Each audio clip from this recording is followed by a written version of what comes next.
तुम्हाला सगळ्यांना शुभेच्छा. गुरुपौर्णिमेच्या दिवशी गुरुने काहीतरी मागायचं तर मागेल हेच की जी काही शिक्षण, जे काही एज्युकेशन आम्ही तुम्हाला देतोय हे घ्या, आत्मसात करा, जगा आणि जगवा ही भूमिका आणायची. गेले 28 वर्ष स्टेट फार्मसी काउन्सिल आपल्या ताब्यात आहे. आपण एज्युकेशन मध्ये का आलो तर सिंपल आहे. भारताने गॅट अंकल ऍक्सेप्ट केला. 187 देशाच्या गॅट फॅमिलीचे लोक आता आपल्याकडे येतील. G20 मध्ये म्हणतात एक पृथ्वी, एक भविष्य, एक लक्ष्य, म्हणजे सगळं एक आहे. ज्ञानेश्वरांची विश्वची माझे घर ही संज्ञा रूढ होईल. भारत आपण का करतोय? पण भारत आज तुम्हाला माहिती जगातला 1 नंबरचा देश आहे as per as population is concern. हा वाढत जाईल. आज आपण 2025ला 141च्या घरात आहोत. 2050ला ते 180 कोटीच्या घरात जाऊ. 3000ला 200 कोटीच्या वरती जाईल. ते इकडे पॉप्युलेशन वाढेल आणि आज भारत जगामध्ये 2 नंबरची शक्ती आहे ॲज पर ॲज आपण ज्याला आर्थिक प्रगतीचा वेग, GDP रेट ज्याला म्हणतात त्यांनी आहोत. आणि इकॉनॉमिकली आर्थिकदृष्ट्या we are number 5 in the world. हा आपण आर्थिकदृष्ट्या आपण तेवढे प्रबळ होत चाललो. मग काय होणार आहे? जसं 150-200 वर्षापूर्वी ईस्ट इंडिया कंपनी इथे आली, तराजू घेऊन आली आणि आपल्यावर 250 वर्ष राज्य केलं. पुढे तेच होणार. हे जर 187 लोक आले तर हे सगळं घेऊन जाईल. एकीकडे मी नेहमी म्हणतो की एकीकडे भारताची आर्थिक प्रगती होईल किंवा आपल्या आपण औषधी क्षेत्रामध्ये म्हणायचं तर हा बिझनेस 2011च्या दृष्टीने तो 2050ला असं म्हणतात ब्रिक्स रिपोर्ट प्रमाणे तो 72 टाइम्स वाढेल. आज तुम्हाला म्हणजे डोमेस्टिक मार्केटमध्ये जो धंदा होतो हा 210 लाख करोड ही औषधं 140 करोड जनता खाते. तिचा जो हे वेग आहे आपण ज्याला म्हणू ग्रोथ आहे ती साधारण भारत हा 12% CAGRनी भारताची ग्रोथ आहे. म्हणजे आपण काही नाही केलं तरी 5 वर्षात 12×60 बिझनेस वाढणार. हा बिझनेस जो वाढेल तो घ्यायची क्षमता आमच्यामध्ये नसेल तर हे बाहेरचे लोक. बघा आम्ही किती काही केलं तरी भविष्यामध्ये बाहेरचे लोक येणार आहेत. स्पर्धा तुम्हाला आजपासून सुरूच आहे. स्पर्धेशिवाय पर्याय नाही. आपण हे का करतो? कारण आपण एक लक्ष घेऊन चाललोय किंवा एक आपण हे घेऊन चाललोय की उद्या भारत प्रगल्भ झाला, पुरोगामी झाला, पुन्हा आपल्या देशामध्ये सोन्याचे धूर व्हायला लागले, परंतु त्यात माझ्या केमिस्टचा रोलच नाही किंवा तो नाहीच आहे, तो गेला काळाच्या, तर मला काय त्याचं? असं म्हणतात जगामध्ये हे जे काही आपल्याकडे आता भारतामध्ये संघटित रिटेल व्यवसायाने प्रवेश केला. मग तो सगळ्या क्षेत्रामध्ये. म्हणून तुम्ही पाहिलं की अमेझॉन आली, फ्लिपकार्ट आली, टाटा आली, रिलायन्स आली. हे का आले? याच्या आधी का नाही आले? 50-60 वर्ष नाही आली. कारण आता जे आहे की ऑर्गनाइज रिटेल संघटित लोक आले. आपण काय लक्ष केलंय की आपण असं ठरवलं की या सगळ्या असंघटित तुम्ही जेवढे सगळे आहात ते आज आपल्या देशामध्ये 10.5 लाख आपण रिटेलर आहोत. महाराष्ट्रामध्ये 1.25 लाख आहोत. ठाणे जिल्ह्यामध्ये जवळजवळ 11-12 हजार आहोत. कल्याणमध्ये आम्ही 800 आहोत, 600 आहोत. तर अशी आपली संख्या आहे आणि ही टिकली पाहिजे. आजही तुमच्यापैकी बरेच लोक घाबरून गेले त्यावेळेला डीप डिस्काउंट चालू होते. कारण हे जेव्हा हे लोक आले प्रतिस्पर्धी त्यांनी काय केलं? तुम्हाला मार्जिन मिळते 20% रिटेलला, होलसेलला मिळते 10%, दोन्ही मिळून 30%. तुमचं दोघांची गोळाबेरीज केली तरी ते होत नाही आणि त्यांनी मार्केटमध्ये 35% द्यायला सुरुवात केली, 40% द्यायला सुरुवात केली. याचं काय कारण आहे? कारण मगाशी मी म्हणाले की आपल्या देशात धंदा किती आहे? 210 लाख करोड. हा धंदा त्यांना घ्यायचा आहे, त्याला मार्केट शेअर म्हणतात आणि तो घेण्यासाठी डीप डिस्काउंट करायला. हे जे डिस्काउंट आहे इथे तुम्हाला माहिती नसेल हा कॉर्पोरेट गेम आहे. कारण हा कॉर्पोरेट गेम म्हणजे तुम्ही आता तुम्ही जे काही जुने लोक येतात ना की जस्ट तुम्ही असं विचार करा की आम्ही 2003-04 ला AICD लिमिटेड का बनवली, MSCDL लिमिटेड का बनवली, याचा जस्ट विचार करा. पण सिंपल आहे की ह्याच्या पुढे जे काही व्यवसाय आहेत हे कॉर्पोरेट मध्ये जाईल किंवा कॉर्पोरेट मध्ये आले. अमेझॉन आली, रिलायन्स आला, हे सगळे कॉर्पोरेट आहेत आणि आपण कॉर्पोरेट मध्ये नसलो तर खतम होऊ. म्हणून आपण त्यावेळेला असं ठरवलं की हे सगळे अनऑर्गनाइज लोकांना एकत्र करायचं आणि ऑर्गनाइज लोकांवर आपण मात करायची किंवा त्यांना पळवून लावायचं. अशा प्रकारचं आपलं व्रत आहे किंवा आपण आपली मंजिल आहे. हिस्ट्री काय? हिस्ट्री अशी आहे, ज्या ज्या देशामध्ये हे ऑर्गनाइज लोक गेले तिथे त्यांनी अनऑर्गनाइज लोकांना टून ऑफ 60% खतम करून खतम केले. कारण जसं आता आलं डीप डिस्काउंट आला, तुम्ही घाबरले कारण तुम्ही नाही देऊ शकत, म्हणजे तुमचा धंदा त्यांच्याकडे गेला आणि तुम्ही नष्ट झाला आणि त्या पद्धतीने ते खतम करतात. आणि म्हणून आपण हे व्रत घेऊन चाललं की अनऑर्गनाइज लोकांना घेऊन आपण ऑर्गनाइज करायचं आणि ऑर्गनाइजला बीट करायचं. त्याच्यामध्ये पहिलं स्टेप काय की आम्ही तुम्हाला सांगितलं कॉम्प्युटराइज व्हा. सुरुवातीपासून तुम्ही डिजिटलाइज व्हा सांगितलं. कारण का कॉम्प्युटरमध्ये काय होतं का एव्हरीथिंग इम्पॉसिबल. आपलं सेल परचेस डेटा सगळा आपल्याकडे येतो. आपल्याला जे काही डगेट पासवर्ड त्याचप्रमाणे प्रोव्हिजन्स आहेत त्या सगळ्या आपण करू शकतो कारण आपण सेल परचेस व्यवस्थित केला. पण आपण हे टाळायचं असेल तर आपण डिजिटलाइज व्हायला कॉम्प्युटर, कारण ही जी काही टेक्नॉलॉजी आहे याच्यावर सगळी टेक्नॉलॉजी. म्हणून आपण काय केलं, पहिलं आपलं डिजिटलाइज व्हा, कॉम्प्युटराइज व्हा आणि आता एज्युकेशन. कारण तुम्ही उद्या मार्केटमध्ये येणार त्यामुळे तुम्हाला ही जी मंडळी येणार आहे ती टेक्नॉलॉजी घेऊन येतील. ती माणसं चांगल्या प्रकारच्या सेवा लोकांना देतील आणि त्या सेवा तुम्ही तुम्हाला देता नाही तर तुम्ही टिकणार नाही. म्हणून आपला आपण ठरवलं की तुम्हाला एज्युकेट करावं, मग तुम्हाला आयुध देतो. हे पण एक आयुध आहे. एज्युकेशन हे सुद्धा एक प्रकारचं वेपन आहे टू रन, म्हणजे to fight against the corporate sector. म्हणून हे पाहिजे. आज आपण काय केलं कल्याणमध्ये तुम्हाला का आम्ही एज्युकेशन देतोय, कारण याच्यामध्ये आमचं सिंपल आहे की आज मार्केटचा जो काही हे रिसर्च आहे त्याच्यामध्ये साधारण 600 जरी आमचे केमिस्ट असले कल्याणामध्ये तरी 180 लोक कल्याणचा सगळं market to the tune of 90% is acquired by 30% people नाव. आता ते 20% कडे 30% कडे गेले. आणि मग हेच यात जर मी 30% लोकांना मी जर ज्ञान दिलं, त्यांना एज्युकेट केलं आणि जर त्यांना हे दिलं तर ते चांगल्या प्रकारे फाईट देतील आणि मार्केट शेअर आपल्याकडे राहील. तर सिंपल गेम आहे. तुम्हाला एज्युकेट करायचं, तुम्हाला हे द्यायचं आणि हा कस्टमर. बघा ह्या सगळ्या गोष्टीमध्ये महात्मा गांधी जे म्हणाले कस्टमर हा देव आहे. हा कस्टमरच तुमचा फोकस आहे. म्हणून आपण जे काय मॉडेल आणलेलं आहे त्यात आपल्यामध्ये 2 सेंटर्स आहेत, मध्यबिंदू आहे. एक आहे पहिला फोकस आपला कंझ्युमरवर आहे, दुसरा आमचा फोकस आहे तुमच्या रिटेलवर. म्हणून तुम्हाला हे अशा प्रकारचे कोर्स देतोय काउन्सिलच्या माध्यमातून. आपण पुष्कळचे कोर्स तुम्हाला आणतोय डिटेलमध्ये सांगणार आहे. कारण मी जनरली एज्युकेशनमध्ये भाषण देऊ नये ह्या मताचा मी स्वतः आहे. मी यायला तयार होत नाही कुठे ओपनिंगला, त्याचं कारण काय कारण एज्युकेशन देणं महत्वाचं. तर ही सेंटर करून आपण जातोय. आणि याच्यामध्ये एक लक्षात ठेवा, जगामध्ये जगण्याचा एकच मार्ग येईल. याच्या पुढे जे काही होईल, किती धंदा तुमच्याकडे, किती बिझनेस तुमच्याकडे रुपीज मध्ये, इट इज नॉट इम्पॉर्टंट. तुमच्याकडे किती, मी 10,000चा धंदा करतो, 20,000चा करतो, लाखाचा करतो, हे नका सांगू. आता त्याच्या पुढे मला हे सांगा की तुमच्याकडे किती कंझ्युमर परमनंट आहे. 100 आहेत, 200 आहेत, 300 आहेत, 400 आहेत. आणि हा जो काही आपण फुटबॉल म्हणू कंझ्युमरचा, जो फुटबॉल तुमच्याकडे असेल तरच तुम्ही धंदा पुढे करा.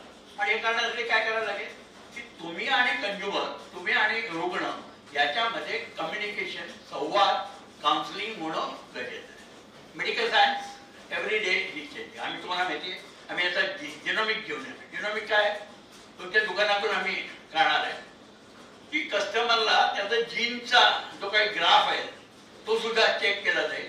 आणि हा जो काही ग्राफ येईल, जे टेस्टिंग होईल जिनोमिकचं, त्याच्यावर तो घेऊन आपल्या डॉक्टरकडे जाईल आणि मग डॉक्टर त्याला ते सांगतील कुठली औषधं तुम्हाला फायद्याची आहेत, कुठली तोट्याची ती औषधं घेतील.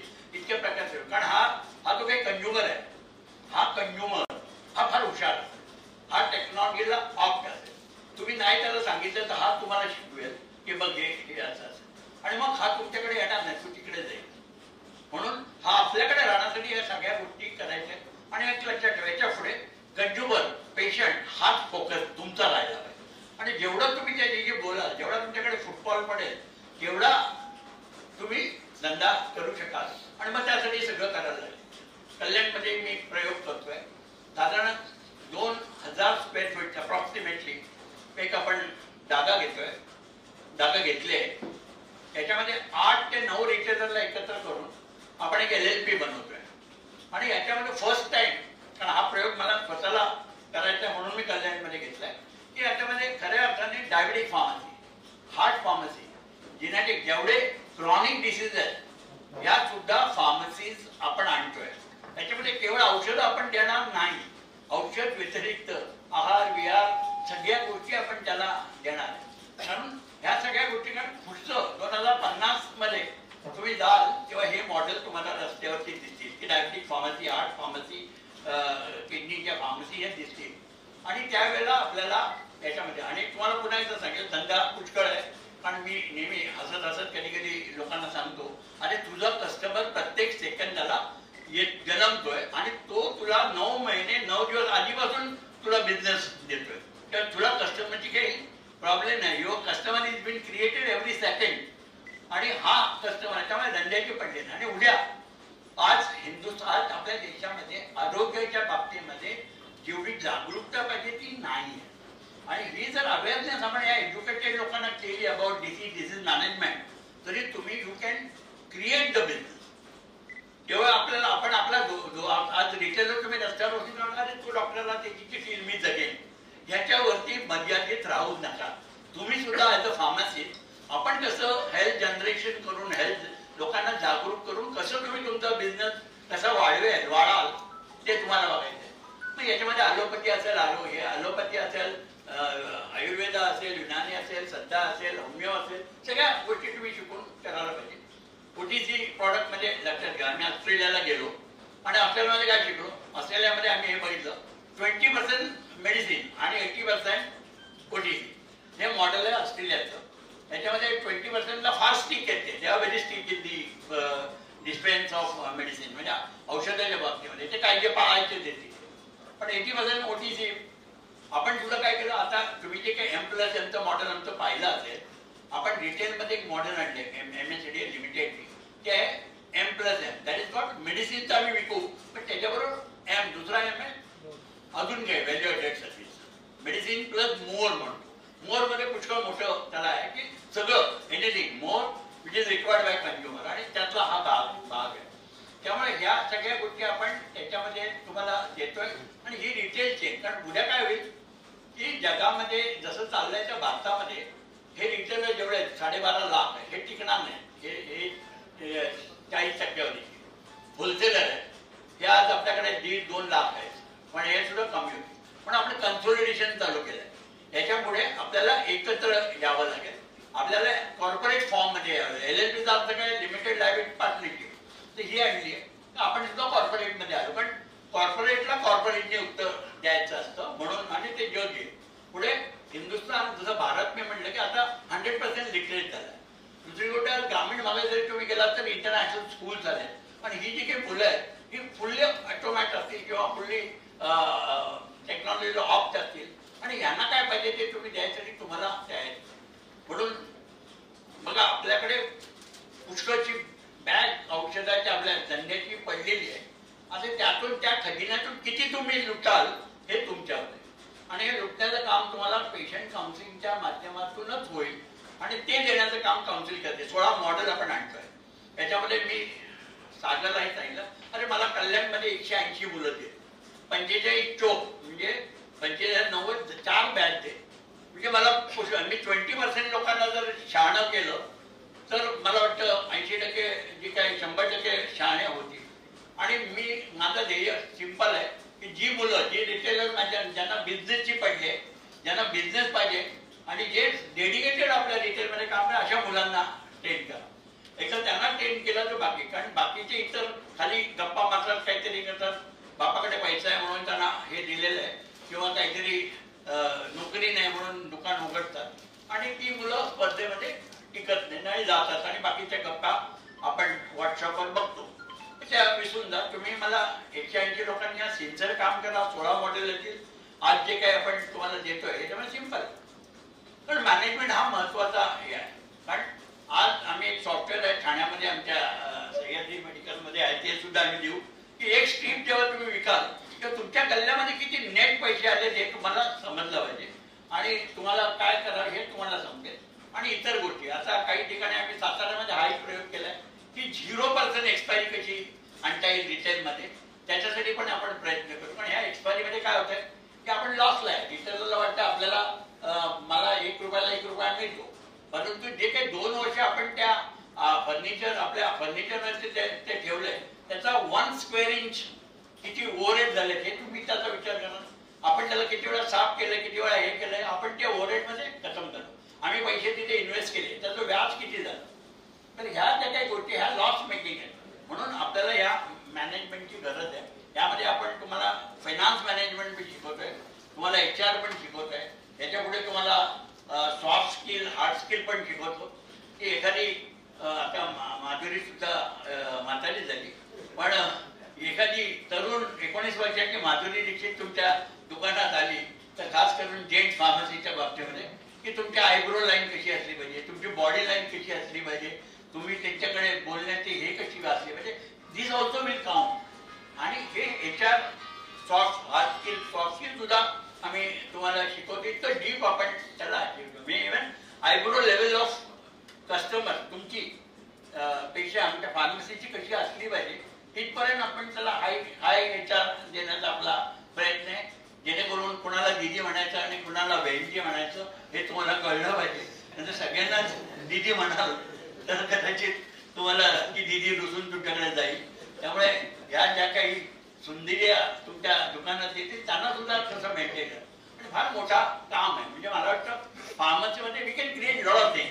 आज जे काही पर कॅपिटा खर्च होतोय त्यापेक्षा लोक जास्त करीत जेव्हा त्याला कळेल म्हणून आपण त्या टाईपची मॉडेल आणतोय जे तुम्ही कॉपी करावी आणि आपले दुकान चालू. याच्या पुढचं भविष्य हे इंडिव्हिज्युअल मी कोणाला फोर्स करणार नाही की तू करत, पण तुम्हाला फक्त आयडिया देईल. पण तुम्ही प्रत्येक दुकानातून ह्या सगळ्या गोष्टी तुम्हाला देणं गरजेचं आहे. बँक बनवण्याचं काम सुद्धा आपलं सुरू आहे. पण पहिलं हे जे काही एज्युकेशन आम्ही देतोय ते घ्या आणि ते इम्प्लिमेंट करा.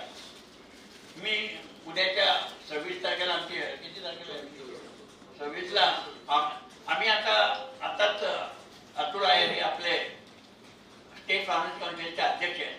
ते स्वतः B.Pharm आहेत आणि आपलं पूर्ण ताकद लावून काम करतात. ही आमची मुलं आहेत ना. धनंजय जोशी हा उपाध्यक्ष आहे आमचा, हा नागपूरचा आहे, डिप्लोमा इन फार्मसी आहे आणि he is also nominated by government of Maharashtra. हे आमचे मनोहर कोरे औरंगाबाद मधून आले. यांनी डिप्लोमा करून पुणे विद्यापीठातून बॅचलर ऑफ फार्मसीचा पण कोर्स त्यांनी केलेला आहे. नितीन मनियार तुम्ही ओळखता, बॉम्बे कॉलेज ऑफ फार्मसीचे हे डायरेक्टर आहेत किंवा मला वाटतं आता सगळा इन्चार्ज चेअरमॅन आहे आणि हे सुद्धा तिथे काम करत आहेत. गणेश बंगळे हा एक बुलढाण्याचा आमचा केमिस्ट फार्मसिस्ट आहे. पण एज्युकेशनचं काम पहिल्यापासून करतो ना. आपण ड्रग इन्फॉर्मेशन सेंटर आपण आणलं. पूजा चौगुले जी आहे ही आमची तिकडे ड्रग इन्फॉर्मेशन मध्ये. आता जी मुलगी आहे ही विनया कुलकर्णी आहे, ही डॉक्टर इन फार्मसी आहे. आम्ही जी मुलं आणलेत, आमचं नाव काय भूषण माळी हा M.Pharm हा असिस्टंट प्रोफेसर होता नाशिक मध्ये. त्याला सुद्धा आपण काउन्सिलमध्ये आणले. आणि याच्यापुढे लक्षात ठेवा, तुम्हाला जर धंदा करायचा असेल आणि औषधीचा तर तुमची पुढची जनरेशन डॉक्टर इन फार्मसी आहे. कारण हे जे मॉडेल मी उद्या तुम्हाला सांगितलंय याच्यामध्ये हा प्रयोग मी पहिला करतोय की डॉक्टर इन फार्मसीला अपॉइंट करतोय. तिला पगार पण देणार आहे आणि तिला धंद्यामध्ये पार्टनरशिप पण देणार आहे. आणि ही जी काही रिअल काउन्सिलिंग आहे जे ह्या क्वालिफाईड लोकांकडनं होतं. आणि तो जो काही गॅप आहे जो तुम्ही डिप्लोमा म्हणून जे तुम्हाला नाहीये किंवा B.Pharm म्हणून नाहीये, हे 50 गॅप भरण्याचं काम माझी काउन्सिल करते. तसं ही आमची नागपूरची दुसरी सोनाली पटोळे ही पण माझी डिप्लोमा ही पण महिला काम करते. तर ह्या सगळी तुमची आपणच डिप्लोमा किंवा B.Pharm मुलं त्याच्यामध्ये आपण ठेवलंय आणि आपल्याला हे देतात. ते आपली मुलं याच्यामध्ये आम्ही असा विचार करतो की याच्या पुढे ज्यांना ज्यांना रिटेल चालवायचं त्याच्यामध्ये फार्मसिस्ट मस्ट हा आपला स्लोगन आहे. विदाउट फार्मसिस्ट जिथे दुकानं चालतील ती दुकानं बंद करा अशा प्रकारचं लेटर महाराष्ट्र राज्य केमिस्ट असोसिएशन FDA ला देईल हे ओपन तुम्हाला आज मी सांगतो. आणि फार्मसिस्टनी ॲप्रन घालावा, त्यांनी नेमप्लेट लिहावी अशा प्रकारचं डिसिजन आम्ही स्टेट फार्मसिस्टांना घेतोय आणि तो कंपल्सरी करावा अशा प्रकारची मागणी सगळीकडनं आपण करू. जेणेकरून काय की ज्या दिवशी तुम्हाला सांगतो की हे याचा अर्थ एक छोटीशी गोष्ट सांगतो. हे कोर्स चालू केले मी जवळजवळ 84 पासून आपण पेशंट तुम्ही काही लोकांनी जुनं एज्युकेशन घेतले सागर वगैरे सगळी जुनं PCC 1, 2, 3 सगळं घेतलंय. तर एकदा काय झालं की मी औरंगाबादला गेलो मनोज सोरेंच्या आणि मग तिथे मी असंच लेक्चर देताना एक जण उठला आणि मला वाटलं आप्पा मला बोलायचंय. चला बोललो. तर त्यांनी काय केलं होतं ते सांगितलं की साहेब आप्पा मी कालपर्यंत ॲप्रन घालत नव्हतो. तेव्हा हा जो काही कस्टमर येत होता हा मला अरे ते अरे अमुक ते असं आले तुरे करत होता. पण ज्या दिवशी मी ॲप्रन घातलं नेमप्लेट लागली त्या दिवसापासून तो मला सर बोलायला लागला. ही फार मोठी गोष्ट तुम्ही आम्हाला दिली. म्हणजे आम्हाला आमचा जो मान आहे हा सन्मान तुम्ही उभा केला. या ॲप्रन आणि याची इतके की त्याला वाटतं पुढे हा क्वालिफाईड माणूस तिथे आहे आणि ते करायला पाहिजे. म्हणून ते तुम्ही करा. प्रोफेशन जपा. जे काय आम्ही देतोय ते शिका. जे काही तुम्हाला पाहिजे ड्रग इन्फॉर्मेशन सेंटर तुम्हाला मिळेल. सगळ्यांना माझी विनंती आहे की तुम्ही आज उद्या ड्रग इन्फॉर्मेशन सेंटर हे द्या. तुम्हाला जे काही क्वेरी असेल तुम्ही आता लिहायला तिथे सुरुवात करा. आम्ही या ड्रग इन्फॉर्मेशन सेंटर असं छोटे छोटे व्हिडिओज देतोय. व्हर्च्युअल ट्रेनिंग त्याला म्हणतो हे देतो. चांगलं काम ह्या काउन्सिलने पहिलं कुठलं केलं असेल तुम्हाला सांगतो. आज जरी तुम्ही कोर्स केला तरी आज जेवढे काही इथे आहेत ह्या सगळ्यांना स्टेट फार्मसी काउन्सिलचं सर्टिफिकेट आपण देतो. देणार तर ते देतोय. म्हणजे काय होणार की तुम्ही व्हर्च्युअल मध्ये 10 मिनिटाचा तरी व्हिडिओ ऐकला तुमच्या दुकानामधला जो मधला वेळ आहे जो ज्या वेळेमध्ये तुमच्याकडे कस्टमर नसतो तरी तुम्हाला सर्टिफिकेट मिळणार आणि ते काउन्सिलचं मिळणार. अग्रेडिट कदाचित आम्ही या 6 महिने 9 निर्णय घेऊ की जेवढे काही फार्मसीज आधी आम्ही रिन्यू केले त्यांना कॅन्सल करून 2 वर्षाचंच रजिस्ट्रेशन द्यायचंय आणि मग त्यांना एवढं कोर्सेस तुम्ही अटेंड केले अपग्रेडेशन केलं हे केले त्यांना फक्त आपण फार्मसीचं हे देऊ. पण जगामध्ये एज्युकेशन वाढत चाललं आणि आता misuse of antibiotic antimicrobial disease काय म्हणतात AMR सुरू आलेलं आहे. अशा वेळेला आपण आणि ही जी काही मुलं आहेत नवीन जनरेशन तुम्हाला सू केल्याशिवाय राहणार तुमच्यावर केस टाकल्याशिवाय राहणार नाही. If you give wrong medicine असं म्हणतात. अमेरिकेमध्ये आज 125 लाख म्हणजे डॉलरमध्ये कोटीमध्ये तिथे मिसयूज आपल्या ADR ऍडव्हर्स रिॲक्शनमुळे कंझ्युमरला भुगतान द्यावं लागतं. आता आपल्या देशामध्ये किती होतं लोकांना माहित नाही कारण अजून त्यांना जाणीव नाहीये. ज्या दिवशी त्यांना जाणीव होईल ही मुलं तुम्हाला सोडणार नाही. यंग जनरेशन तुम्हाला सोडणार. त्यामुळे उद्याचा कंझ्युमर बघून आपण आपल्याला बदलायचं म्हणून आपण हे सगळे हे करतोय. ते घ्या ऑफ करा म्हणजे खऱ्या अर्थाने तुम्ही कॉम्पिटिशन करा. कॉम्पिटिशन शिवाय मार्ग नाही. पण मी तुम्हाला ओपन आज सांगतो की धंदा तुम्ही क्रिएट करू शकता. कॉम्पिटिशनला तुम्ही सामोरे जाऊ शकता आणि याच्यामध्ये काय कस्टमरला विचारा. आम्ही असं आमचं स्लोगन आहे कस्टमरला मला 10% पाहिजे 20% 30% चला म्हणा की रेट तुला औषधं माझी आणि सांगा की मग तुम्हाला माहिती आहे फार्मसी म्हणून काय काय करायला पाहिजे. बँक सबस्टिट्यूट करायला पाहिजे तरी आपण देऊ शकतो. काही लोकांना सांगून जनरिक दिलं तरी होतं पण आपण बोलत नाही. आपण रडतो फक्त. रडू नका. लढायला शिका आणि जर तुम्ही लढला तर जिंकाल. कारण फार कॉम्पिटिशन तुम्ही कंझ्युमरशी बोलत नाही म्हणून कॉम्पिटिशन आणि करा तर तुम्हाला जय मिळेल आणि धंदा क्रिएट करायला शिका. आणि हे जे काही एज्युकेशन आहे it will help you to do that. तर आज जे काही कोर्सेस आम्ही करतोय याच्यामध्ये तुमचं ओव्हरऑल बिझनेस मॅनेजमेंट कसं आहे हे आपण तुम्हाला शिकवतोय. ते घ्या शिका चांगला हे करा. त्याच्यामध्ये सागर आज गुरुपौर्णिमेच्या दिवशी तू माझं काही गुरु म्हणून मी काही फार मोठा गुरु आहे असं मी घेत असाला मानत नाही. छोटंसं जे कळतं ते लोकांना सांगावं यांनी आपण काम करतो. पण मी नेहमी विचार करतो की अरे आपण कशाला आलो कशाला जन्म घातला. आपल्याला खाली सॉलोमन ग्रंथीच्या कवितेप्रमाणे त्या सकाळी संडेला जन्मला आणि मंडेला मेला या एवढंच काम नाही. आपण फक्त आलो शिकलो लग्न आलं मुलं झाली त्यांना शिकवलं आणि पुन्हा एक संध्याकाळी गेलो. एवढंच आपलं लाईफ आहे का तर नाही. सो मी think you have to do आणि ते आपण करतोय, काहीतरी समाजाला द्यावं म्हणून आपण हे सगळं काम करतोय आणि त्याच्यातून आपण जातोय. माझं मग हे उद्याच काय होणार आहे ते आम्ही तुम्हाला शिकवतोय. तुम्हाला तुमचं स्वतःला रिटेल केमिस्टला होलसेलला आपण जिवंत ठेवण्याचं काम करतोय. माझं हेच आहे की इंडिया 2050, इंडिया 3000, इंडिया 3050 याच्यामध्ये सुद्धा माझा केमिस्ट टिकला पाहिजे आणि तुम्ही टिकाल. फक्त तुमचं आकार बदलेल, का म्हणताना म्हणून तुमचं स्वरूप बदलेल. असं म्हणतात भगवान विष्णूने सुद्धा 9 अवतार घेतले. का घेतले तेच विचार करा. तो कधी राम झाला, कधी रहीम झाला, कधी कृष्ण झाला, कधी हे झाला. हा का तर काळाप्रमाणे तोही बदलला. कारण देव विष्णूला सुद्धा, देवाला सुद्धा बदलावं लागलं. जर देव बदलला काळानुसार तर तुम्ही तर माणसा, तुम्हाला का बदलायला नको. त्यामुळे तुम्ही तुमचा अवतार बदलेल फक्त, बाकी तुम्ही तेच राहाल. तर ते चेंज करा, एज्युकेशन घ्या, शिका, धंदा करा, खूप कमवा आणि याच्यामध्ये जेवढं काही अपग्रेडेशन येईल ते जास्तीत जास्त.